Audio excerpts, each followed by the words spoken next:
All right, hey, thank you for that. Fox 59 uncovered a human error that led to a clean background check for a former Plainfield teacher and coach arrested, accused of selling drugs to students, claiming also that he was a former MS-13 member. Marquise Feldman had a criminal contempt charge for violating a protective order in New York, but it did not show up in a background check because a court clerk did not enter it into the public access terminal. Safe Hiring Solutions did the background check. Their CEO, Mike McCarthy, is joining us live this morning to tell us all about this. First of all, hats off to you, because through this whole process, when I was able to uncover, wait a minute, there is a crime here, and he was charged with something criminal. It didn't show up on anything, but you did a lot of work to try to get to New York to figure out what happened here. Can you kind of just let us know what happened? Yeah, well, as soon as we saw the case, we looked again, and it wasn't there, and so we have a researcher in New York, so they went back into the courts, and unfortunately in that particular court in New York, all the data that comes over from the courts is supposed to be entered on the criminal court side of that, which then becomes a public record. They had the file, but they had never entered it into the public access terminal, so it didn't show. It's as if he didn't have a criminal record. Well, when people first hear this and they hear what happened and they hear some of the specifics that came out in the court record, they're saying, well, didn't Plainfield do a background check? What about this company? I mean, people went kind of hardcore, and I really felt like it was important to have you here to see, no, you know, you guys did do your work, and then also you got it, so now that if he tries to go get hired someplace else, these things will show up on that access terminal, correct? It is, yeah, it absolutely showed up within hours after we talked to the clerk in New York.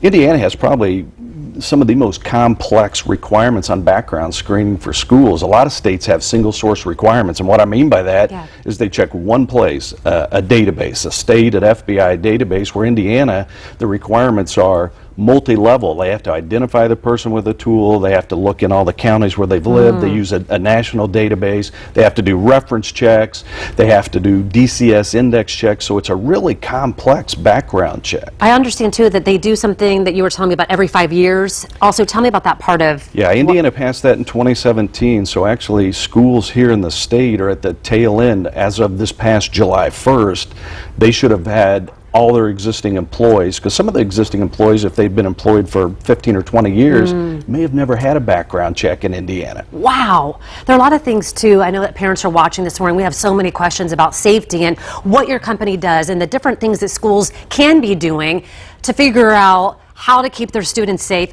from other students or from teachers. Can you dive into that a little bit about what are some of the things and the technology and things that you guys are using now to make sure that we are safe? Yeah, background checks is one component of what we do for schools here and all across the country.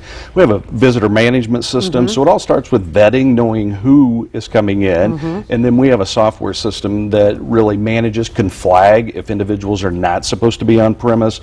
We have tools to help schools do vulnerability assessments, really look at everything from policies to the buildings, all their protocols to really determine where they have gaps to kind of close those gaps. We also are getting ready to launch a software that really helps guide schools in managing threats, and we're typically talking students. I mean, most active shooter events at a school involve students or former students, and a lot of times there's a whole history there. And too often, a counselor, a principal, they're dealing with this information in silos, and they think they're dealing with one incident, when in fact, there may be 3 or 4 or 5 or 6.